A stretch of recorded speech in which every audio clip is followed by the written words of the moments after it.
নানাভাবে দর কষাকষির পর অবশেষে 11 দলীয় জোটে আসন সমঝোতা চূড়ান্ত হয়েছে।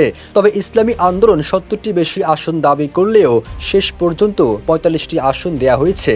এ নিয়ে দলটির শীর্ষ থেকে শুরু করে তৃণমূল পর্যায়ের নেতাকর্মীদের মধ্যে অসন্তোষ থাকায় শেষ পর্যন্ত জোটে থাকবে কিনা তা নিয়েও সিদ্ধান্তহীনতায় রয়েছে দলটি। এমন প্রেক্ষাপটে বিভিন্ন মহলে প্রশ্ন উঠেছে, তবে কি 45 আসন পাওয়ার পরও জোট থেকে বেরিয়ে যাবে শরিক দল ইসলামী আন্দোলন?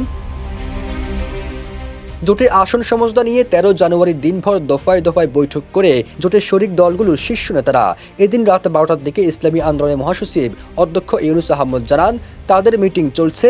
সন্ধ্যার পর থেকে এ ধরনের মিটিংয়ে বসে দলটি। তবে পরদিন 14 জানুয়ারি সকাল পর্যন্ত জোট নিয়ে কোনো সিদ্ধান্তের কথা জানা যায়নি। এমন প্রেক্ষাপটে প্রশ্ন উঠেছে, জোটের পক্ষ থেকে যে সংবাদ সম্মেলন ডাকা হয়েছে সেখানে কি থাকবে ইসলামী আন্দোলন? জোটের বৈঠক সূত্রে জানা গেছে, ইসলামী আন্দোলন সহ সবাইকে ধরেই 14 জানুয়ারি সংবাদ সম্মেলন ডাকা হয়েছে। তবে ইসলামী আন্দোলন এতে উপস্থিত থাকবে কিনা সে বিষয়ে স্পষ্ট করা হয়নি। যদি কোনো কারণে তারা এই সমঝোতা না থাকে, সেক্ষেত্রে বাকি দলগুলোর সমন্বয়ে চূড়ান্ত ঘোষণা দেওয়া হবে বলে জামাত নেতারা জানিয়েছেন।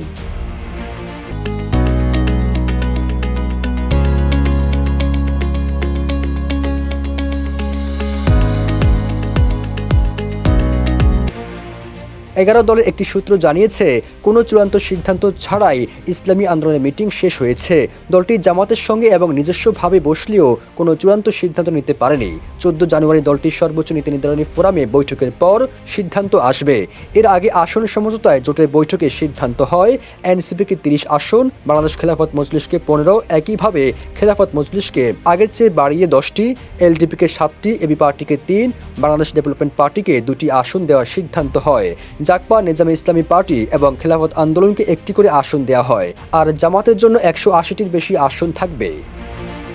সবুজ আলম, নিউজ ডেস্ক, ইত্তেফাক।